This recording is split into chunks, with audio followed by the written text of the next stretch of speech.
On voit très bien pourquoi on nous crée des ennuis. C'est parce qu'on voudrait nous mettre en défaut de paiement.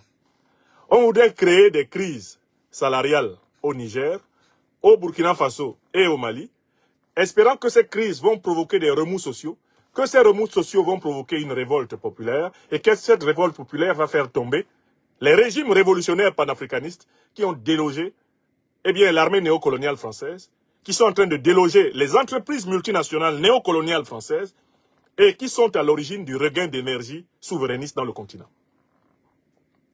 Est-ce que vous comprenez? Vous devez donc comprendre qu'il s'agit d'une bataille tactique et stratégique de très haut niveau. Ce qui se passe actuellement, c'est la souveraineté de chaque individu africain présent sur la planète qui se joue dans cette affaire. On essaye de procéder à l'étranglement financier et monétaire de l'AES.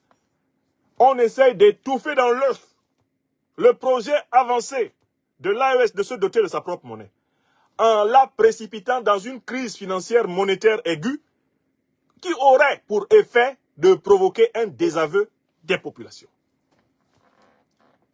Vous avez compris? Alors, si c'est clair pour tout le monde, nous pouvons donc conclure sur ce premier point. Que faut-il faire? C'est la grande question que posait le camarade Lénine dans ces situations. Que faut-il faire? La première chose qu'il faut faire, c'est un travail de sensibilisation et d'explication aux populations. Parce que l'enjeu de toute cette affaire, c'est de casser le lien d'unité, le lien fort qu'il y a entre les peuples sahéliens et les trois régimes, maliens, burkinabés et nigériens. On veut créer une crise économique artificielle, parce que par cette crise économique artificielle, on espère faire tomber des régimes qui ont remis en cause le néocolonialisme. Il faut expliquer cela aux populations.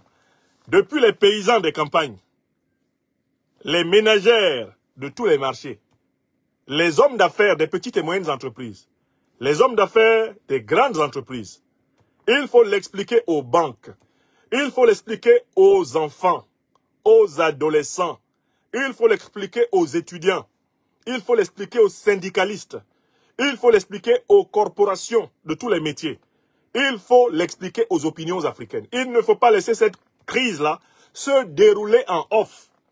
Parce que ce sont les peuples sous-informés qui sont aisés à manipuler. Quand un peuple est informé et qu'il est traité comme un adulte par ses dirigeants, ce peuple-là peut lutter et consentir des sacrifices en sachant pourquoi il consent des sacrifices. Quand un peuple est sous-informé, quand on ne dit pas à un peuple ce que ses ennemis les plus farouches ourdissent contre lui, ce peuple sera surpris par l'adversité et pourrait se retourner contre les dirigeants de sa cité. Écrivez ça. Nyambou Mamé, Burkina Faso. Est-ce que vous avez compris? Aya Sebe. Écrivez ça. Tilana.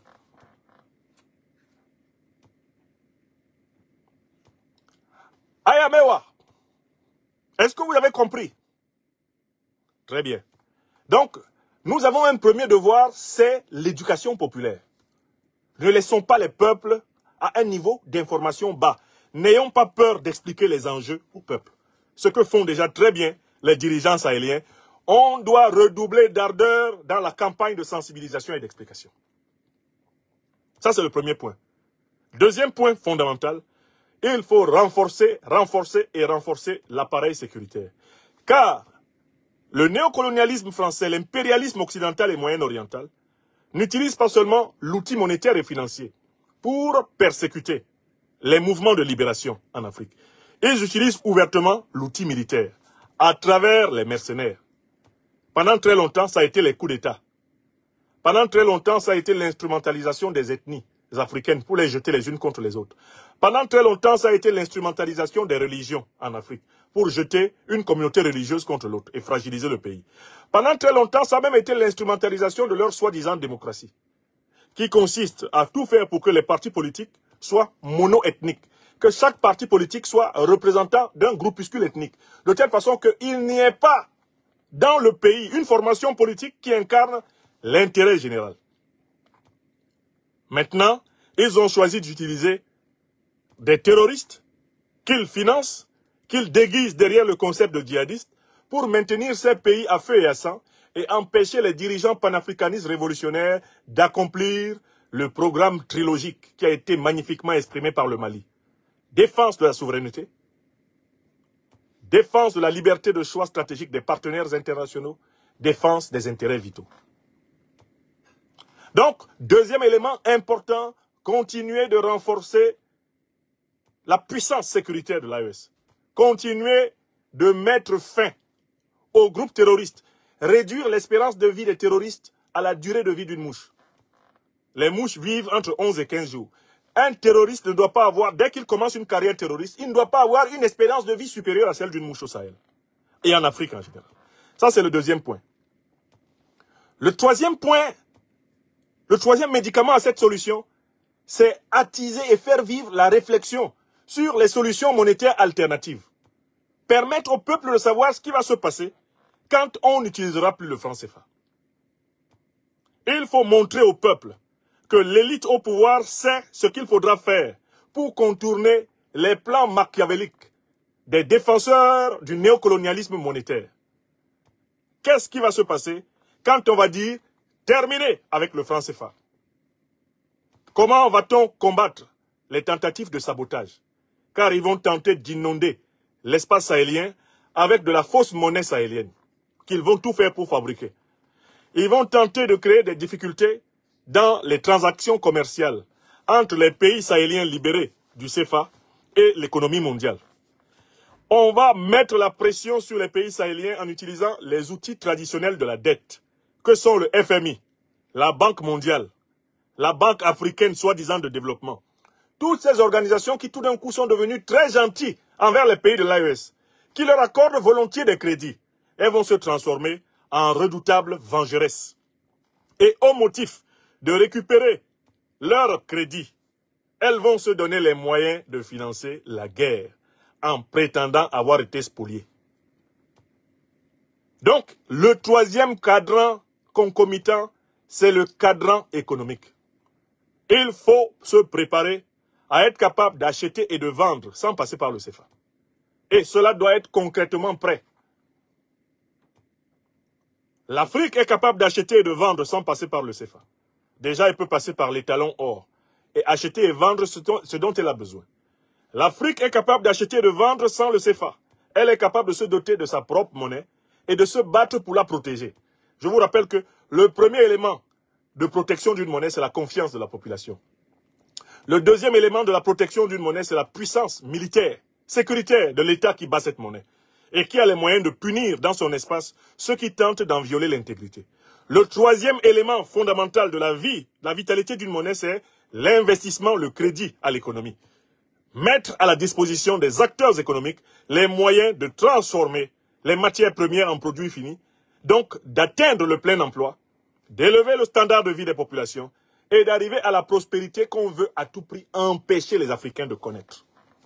Écrivez ça. Voilà les trois médicaments. Voilà les trois médicaments. Et voilà ce que je voulais dire sur le premier sujet. Vous entendez parler de crise de l'UEMOA. Non, ce n'est pas Ouattara. Ouattara ne représente rien. Quatrième élément incontestable. Il faut que les régimes qui sont au service des intérêts anti-africains tombent. Il faut que les pays africains et les peuples africains se coalisent pour faire tomber les dictateurs france-africains. Il s'agit d'un combat légitime, nécessaire et urgent. On ne peut pas continuer à être sur la défensive, en sachant très bien qui est au service des intérêts ennemis du peuple africain. Il faut combattre les ennemis du peuple africain. Il faut les faire descendre du pouvoir partout où ils sont. C'est un impératif vital pour l'Afrique. C'est un impératif vital pour la prospérité des peuples. Et il faut que les peuples comprennent pourquoi Ouattara doit quitter le pouvoir. Ouattara ne doit pas quitter le pouvoir uniquement pour la Côte d'Ivoire. Il doit quitter le pouvoir pour que l'Afrique respire. La Côte d'Ivoire, là, comme vous voyez, doit changer pour que l'Afrique respire. Car la Côte d'Ivoire est la pièce maîtresse de la manipulation. Et c'est le cas aussi du Sénégal. Ce sont les pièces maîtresses de la manipulation de l'indépendance monétaire en Afrique de l'Ouest. Comme le Cameroun de Biya, le Congo de Sassou, le Gabon, etc., sont les pièces maîtresses de la manipulation monétaire néocoloniale en Afrique centrale. Ainsi en est-il de la Côte d'Ivoire et du Sénégal en Afrique de l'Ouest. Sans un changement radical de direction, dans la perspective du panafricanisme révolutionnaire à la tête de ce pays que je viens de citer, il faudra s'attendre à du sabotage sempiternel. Voilà. Donc, les ministres des Finances et de l'économie des 3 pays de l'AES solidairement se sont retirés, ce qui est un bel exemple. Mais les conséquences, il faut bien les imaginer. Ce seront les mêmes qu'avec la CEDEAO. Une bataille monétaire, économique, stratégique, financière, sécuritaire, une bataille politique totale et ouverte. L'enjeu, c'est la souveraineté monétaire, financière, économique, la souveraineté politique et spirituelle de l'Afrique. Nous devons, comme un seul homme, nous tenir aux côtés des dirigeants de l'Alliance des États du Sahel. Nous ne devons pas nous laisser flatter par la littérature démocratisante, par le chantage des suppôts de la France-Afrique, qui maintenant se réfugient derrière la défense d'un pluralisme qu'ils n'ont jamais respecté quand ils étaient aux affaires. Nous ne devons pas nous laisser attendrir par ces loups déguisés en peau d'agneau et qui veulent passer maintenant pour les amoureux de l'esprit, de l'humanisme. Ils ne le sont pas. Ils sont financés par la France-Afrique pour redéstabiliser au profit du néocolonialisme français, de l'impérialisme occidental, l'Afrique de l'Ouest. Et c'est pareil en Afrique centrale. Voilà ce que je tenais à dire ici. J'espère que ceux qui ont suivi cette première partie de notre émission sont débarrassés de la moindre illusion sur la nature de ce qui se passe en Afrique de l'Ouest. Et c'est le devoir d'un intellectuel politique de clarifier les choses pour le peuple. Nous, on n'est pas là pour appeler un chat un animal poilu qui miaule. Non! Un chat est un chat. Nous parlons orthogonalement. Orthogonalement. Écrivez ça. Nous allons passer au second sujet. Je crois avoir assez dit sur le peuple.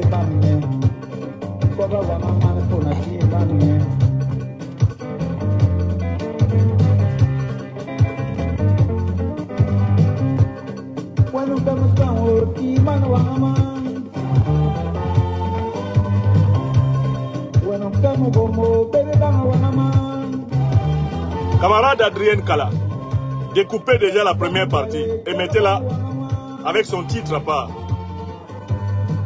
La crise de l'UEMOA, une manipulation du néocolonialisme français. Découpez cette partie-là. Faites-nous déjà une vidéo de cette première partie. C'est un pain spirituel à part. Donnez-le au peuple.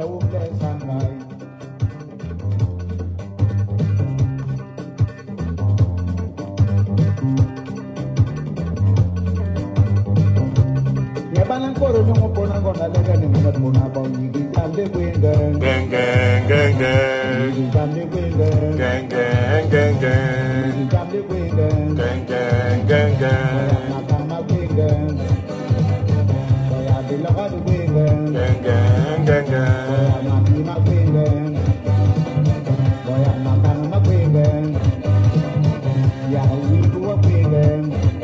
Donc, soutien total au président du Faso, le capitaine, son Excellence Ibrahim Traoré et ses compagnons.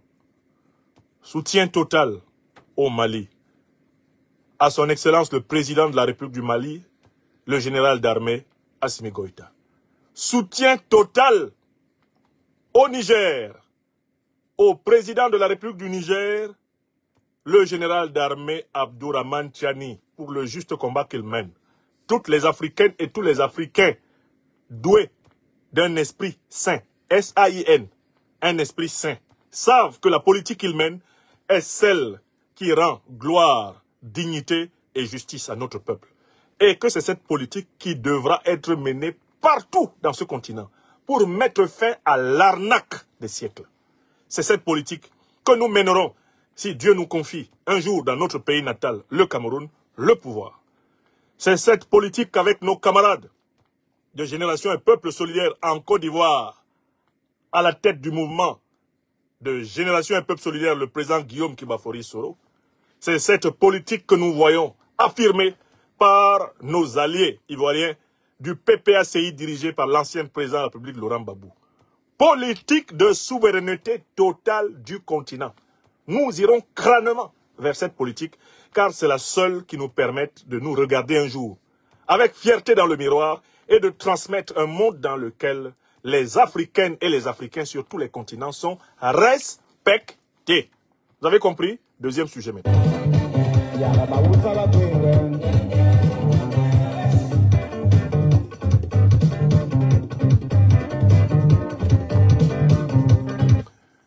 Rendons-nous au Nigeria. Il s'est passé quelque chose au Nigeria. L'ancien président nigérien, âgé de plus de 80 ans, Muhammadu Buhari, général d'armée, anciennement putschiste, par la suite élu président de la République fédérale du Nigeria, vient d'avaler sa cuillère. Le général Buhari est mort. La mort, dira Heidegger, le philosophe allemand, est le destin commun des hommes, car dès qu'un homme naît, il est assez vieux pour mourir. Il ne s'agit pas pour nous ici de présenter le fait qu'il meurt comme un fait exceptionnel, car nous sommes tous ici rassemblés des mortels. Avec donc le respect qui est dû aux morts, non pas parce qu'ils sont forcément tous toujours brillants, mais le respect qui est dû aux morts parce qu'ils ont connu la mort, qui est en fait l'ultime passage devant le jugement dernier de l'existence. Nous ne voulons intervenir ici que pour attirer l'attention des uns et des autres sur un message que les conditions de la mort de l'ancien président nigérian nous adressent. Le Nigeria, c'est un pays qui est supposément indépendant depuis 1960. De 1960 à 2000, ça fait 40 ans. De 2000 à 2025, ça fait 25 ans.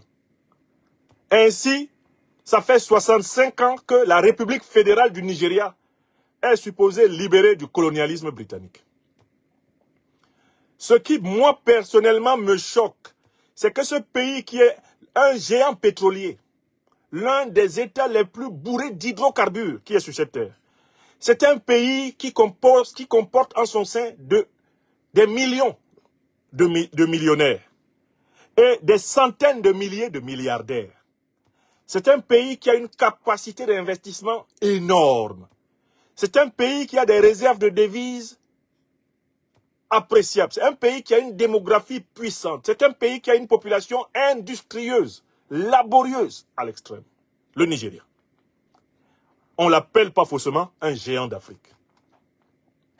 Mais ce qui, moi, me choque ce soir, c'est que ce pays a été incapable, en 65 ans d'indépendance, de produire un seul hôpital où on puisse soigner la totalité de l'élite politique, économique, financière du pays.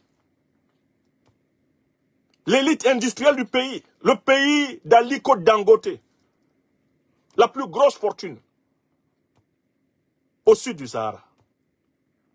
Ce pays n'a pas un hôpital qui soit capable de soigner toutes les pathologies dont l'être humain puisse souffrir. Alors même que ce pays, le Nigeria, a des médecins hyper qualifiés dans toutes les disciplines de l'hôpital. A l'une des diasporas les plus achalandées de la planète. Les mieux représentées dans les plus grands temples de la technologie, de l'économie, de la finance internationale. Le Nigeria. Mais ce pays, ce géant, est incapable de construire un hôpital où on soigne ses présidents. Qu'il me soit permis de le dire en anglais et en bassa. Tellement j'ai mal au cœur. Oh, Nigeria, shame. Shame on us, Nigerians. Shame on us, Africans. 65 years after the proclamation of your independence. Like the Nigerian Federal Republic, you are still unable to build one single hospital where your political elite can be healed. Where your presidents can go and consult the best doctors you can have in your country. Oh, Nigeria. Oh, Africa, shame on us. 65 years after saying, the British are no more the directors of our country. The British are no more the rulers of our country. We assist to this shameful experience that General Muhammadu Buhari, former president of the Republic of Nigeria, Federal Republic of Nigeria, goes and dies in a British hospital in London. Shame on you. But this shame is not only on all of us Africans, because Nigeria is not an exception. This scandal is also the situation of quite the entirety of African countries. In my native Cameroon, this is the case. Dictator Biya has never been able to build any single hospital where he could be healed by Cameroonian doctors. So is it in Ivory Coast, where that ugly Ouattara dictator. N'oubliez pas de vous abonner et d'activer la cloche de notification pour rester informé de nos prochaines vidéos. Restez à l'écoute pour les développements passionnants à venir.